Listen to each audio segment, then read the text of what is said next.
नमस्कार दोस्तों, स्वागत है आप सभी का पाथ फाइंडर पर। पिछले साल की बात है, भारत सरकार के द्वारा एक बहुत ही एम्बिशियस डेवलपमेंट प्रोजेक्ट को अनाउंस किया गया था हमारे स्ट्रेटेजिकली लोकेटेड अंडमान निकोबार के आइलैंड्स में। जिस प्रोजेक्ट की टोटल प्रोजेक्ट की जो वैल्यू थी वो अप्रोक्सीमेटली 72,000 करोड़ के आसपास की वैल्यू थी।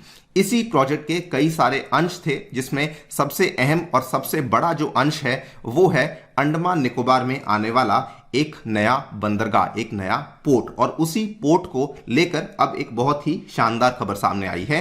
9 एक्सप्रेशन ऑफ इंटरेस्ट हमें देखने को मिले हैं for the international transshipment port project in the great Nicobar island. ये खबर 5 मई की है और ये जानकारी एक सीनियर गवर्नमेंट ऑफिशियल के द्वारा दी गई है कि 9 EOIs गवर्नमेंट ऑफ इंडिया को रिसीव हुए हैं for the development of international port project in the Nicobar island. आप देख पाएंगे इस खबर को कवर किया गया है इकोनॉमिक टाइम्स के द्वारा।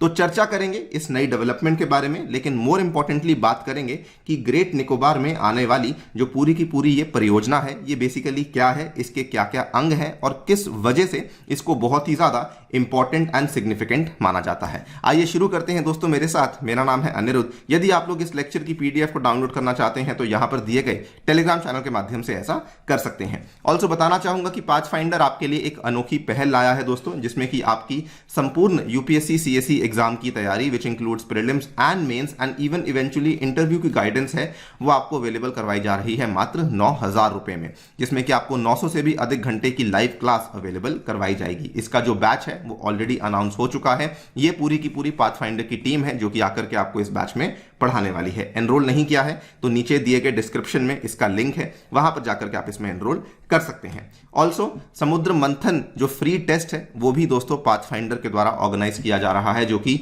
आने वाले शनिवार के दिन यानी कि 13 मई को होगा, जिसको कि UPSC पैटर्न पे कंडक्ट किया जाने वाला है। अगर आप लोग UPSC की तैयारी कर रहे हैं जरूर इसमें एनरोल कीजिए। अगर आप लोग आने वाले UP PCS एग्जाम की तैयारी कर रहे हैं आप भी इसको दे सकते हैं, क्योंकि अगले ही दिन आपका UP PCS एग्जाम है, तो आपको एक अच्छा टेस्ट का एक्सपीरियंस मिल जाएगा। टॉप रैंकर्स को यहाँ पे काफी अच्छे इनाम भी अवेलेबल करवाए जाएंगे फ्रॉम अवर टीम।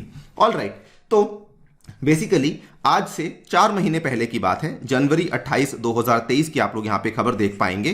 तो ये वाली खबर सामने आई थी कि अंडमान में जो 41,000 करोड़ का मेगा पोर्ट प्रोजेक्ट है उसके लिए सरकार ने बिड्स को ओपन किया था।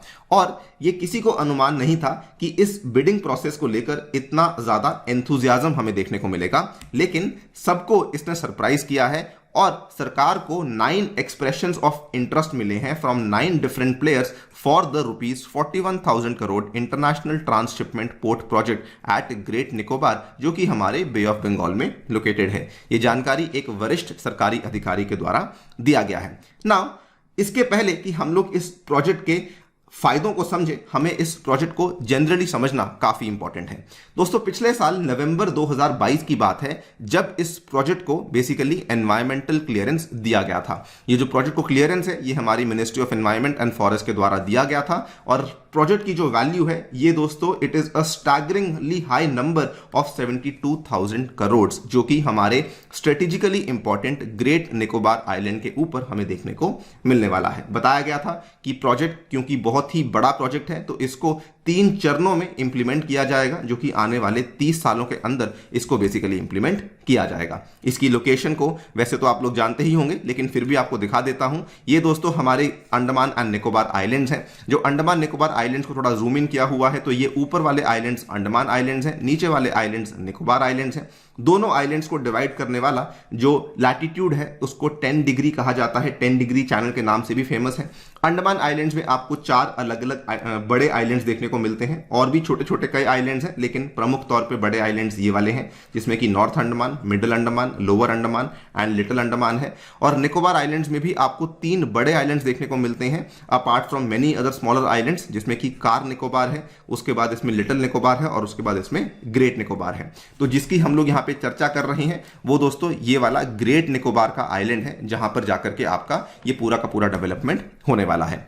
तो ये जो पूरा प्रस्ताव है इसमें कुल मिला के 4 अंग आते हैं, 4 भाग आते हैं। जो पहला भाग है जो कि इसका सबसे बड़ा और सबसे अहम भाग है वो है इंटरनेशनल कंटेनर ट्रांसशिपमेंट टर्मिनल, जिसको कि ICTT भी कहा जाता है, जो कि eventually it will have the capacity to handle 14.2 million units of cargo capacity eventually. Second जो इसमें कंपोनेंट है वो है ग्रीनफील्ड इंटरनेशनल एयरपोर्ट, जिसमें एक क्षमता होगी handling a peak hour traffic of 4000 passengers both ways. तीसरे नंबर पर यहां पर एक टाउनशिप बनाई जाएगी एंड चौथे नंबर पर यहां पे एक gas and solar power plant को बनाया जाएगा, जो कि 16,610 हेक्टेयर में बनाया जाने वाला है। ये दोस्तों ग्रेट निकोबार का वो आइलैंड है जिसमें कि आप यहां पे देख पाएंगे ये नीचे वाले इस छोटे से एरिया में ये बेसिकली पूरा का पूरा डेवलपमेंट होने वाला है। यहां पर अगर आपको थोड़ा ध्यान से देखेंगे तो ये 1, 2, 3 एंड 4 नंबर्स भी आपको दिख रहे होंगे। तो ये नंबर 1 पोर्ट है, नंबर 2 एयरपोर्ट है, नंबर 3 टाउनशिप है एंड नंबर 4 आपको यहां पे पावर प्लांट देखने को मिलने वाला है। नाउ इसको बनाने के पीछे क्या क्या फायदे हैं उसको समझ लेते हैं। ये वाले मैप को ध्यान से देखिए। ये दोस्तों निकोबार आइलैंड्स हैं, ये काफी नजदीक है फ्रॉम द कोलंबो वाला जो पोर्ट है जो कि श्रीलंका में देखने को मिलता है, और ये उतना ही नजदीक है फ्रॉम द पोर्ट क्लांग जो कि हमें मलेशिया में देखने को मिलता है। तो बेसिकली ये जो निकोबार आइलैंड्स हैं ये दोनों के मध्य में लोकेटेड है, और ये भी कहा जाना सही है कि ये दोनों ही बड़े बड़े पोर्ट से इक्वी डिस्टेंट है। तो ये जो ग्रेट निकोबार का आइलैंड है, क्योंकि ये इक्वी डिस्टेंट है from Colombo to the south west and Port Klang to the south east, और क्योंकि ये east west international shipping corridor पे आता है, तो वहीं से हमें काफी ज्यादा फायदा देखने को मिलेगा। ये दोस्तों फोटो है east west international shipping corridor की। जो east west international shipping corridor है ये ऑलमोस्ट सुएज कैनाल से शुरू होता हुआ ये आपको हांगकांग के पोर्ट तक देखने को मिलता है। नाउ प्रॉब्लम क्या थी कि इस ईस्ट वेस्ट शिपिंग कॉरिडोर के ऊपर भारत का कोई भी पोर्ट नहीं था। आपको इंडियन ओशन के रीजन में कोलंबो पोर्ट देखने को मिलता था, इवन यहां पर पोर्ट क्लांग मलेशिया वाला और सिंगापुर पोर्ट देखने को मिलता था, लेकिन बीच में यहां पे भारत का कोई भी पोर्ट लोकेटेड नहीं था। लेकिन क्योंकि अब निकोबार में ये वाला जो बड़ा पोर्ट आने वाला है उसकी वजह से भारत का भी एक कंट्रीब्यूशन हो जाएगा to the east west international shipping corridor. तो जो भी बड़े बड़े जहाज जो कि इस कॉरिडोर पे जाएंगे, जो कि इनफैक्ट जाते भी हैं, वो अब इंडिया में आकर के निकोबार में आकर के बेसिकली डॉक कर पाएंगे। और ये इसी प्रस्ताव के चलते कहा जा रहा है कि this can potentially become a hub for the cargo ships जो कि इस रूट के ऊपर ट्रैवल कर रही हैं। तो इसके बहुत सारे फायदे हैं, ऑब्वियसली इससे हमें बहुत सारा रेवेन्यू भी मिलेगा, एंड इसका सबसे बड़ा फायदा जो कि बताया जा रहा है वो ये है कि इंडिया के पास प्रॉब्लम क्या थी कि हम लोग बड़े जहाजों को हैंडल नहीं कर सकते हैं। इवन जो हमारा सबसे आधुनिक और सबसे एडवांस्ड पोर्ट है जो कि मुंबई का जवाहरलाल नेहरू पोर्ट है, वहां पर भी हम सबसे बड़े जहाजों को हैंडल नहीं कर सकते हैं। हालांकि उसके कारण नेचुरल रीजंस हैं जिसकी वजह से हम नहीं कर सकते हैं, लेकिन वो एक बहुत बड़ी शॉर्टकमिंग बना हुआ था भारत के लिए। और इसी के लिए जो almost 75% of India's transshipped cargo था वो इंडिया के बाहर आने वाले बंदरगाहों पे हैंडल होता था। फॉर एग्जाम्पल कोई बड़ी शिप में सामान आ रहा है जो कि भारत की तरफ आ रहा है, तो उसको क्या करना पड़ता था, वो सबसे पहले आता था श्रीलंका, वहां से फिर वो छोटी छोटी शिप्स में उसको ढाला जाता था, और उसके बाद वो छोटी शिप्स बेसिकली भारत की तरफ आया करती थी।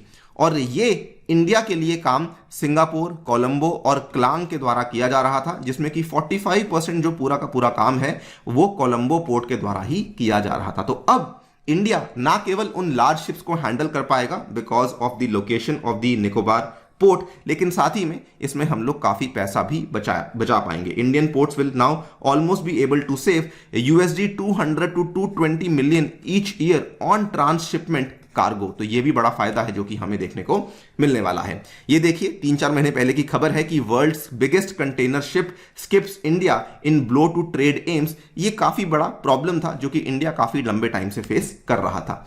स्ट्रेटेजिकली भी काफी इंपॉर्टेंट है क्योंकि आपको मालूम होगा चाइना का जो असर्शन है वो दोस्तों बंगाल की खाड़ी में और जनरली इंडो पैसिफिक में काफी बढ़ चुका है। तो उसके चलते अगर हम लोग वहां पे एक इकोनॉमिक प्रोजेक्ट लेकर आते हैं तो हमारी वहां पे एक डोमिनेटिंग प्रेजेंस बन सकती है।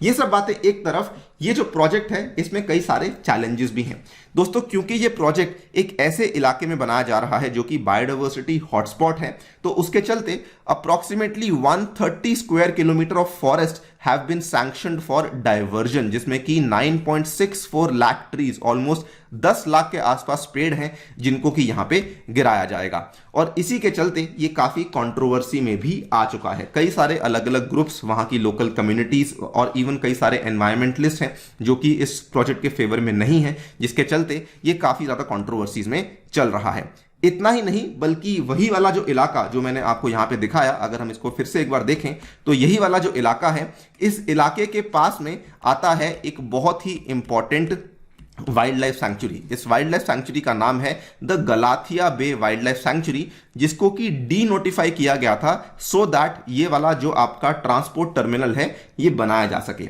ये जो गलाथिया बे वाला सैंक्चुरी है ये काफी इंपॉर्टेंट है बिकॉज ये इंडिया में सबसे ज्यादा आइकॉनिक साइट मानी जाती है for the nesting of the giant leather back turtles. ये दोस्तों IUCN रेड लिस्ट में वल्नरेबल आपकी बायोडाइवर्सिटी आती है, और ये आप यहां पे देख सकते हैं, this is the leather back turtles, giant leather back turtles, जिनकी नेस्टिंग साइट आपको यहां देखने को मिलती है। तो इनको भी काफी ज्यादा हार्म डेफिनेटली हो सकता है। और एक चौथा कारण जो कि एक बहुत बड़ा चैलेंज बना हुआ है वो है यहां पे ट्राइबल कम्युनिटीज। कई सारी ट्राइबल कम्युनिटीज जो कि इस इलाके में आती हैं, जैसे कि शोम्पेन्स, जैसे कि निकोबरीज कम्युनिटी, इनको भी डिस्प्लेसमेंट सहनी पड़ेगी because of this entire development, because यहां पे टाउनशिप आएगा, बिकॉज यहां पे कई सारे बड़े बड़े इकोनॉमिक प्रोजेक्ट्स आने वाले हैं। हम यही उम्मीद करते हैं कि ये सारे के सारे मुद्दों को सॉल्व किया जाए, क्योंकि देखिए ये एक सेंसिटिव इशू है and India needs to make sure कि ये जो तीन यहां पे बड़े स्टेक होल्डर्स हैं, एक तरफ आपका बायोडाइवर्सिटी है, दूसरी तरफ आपके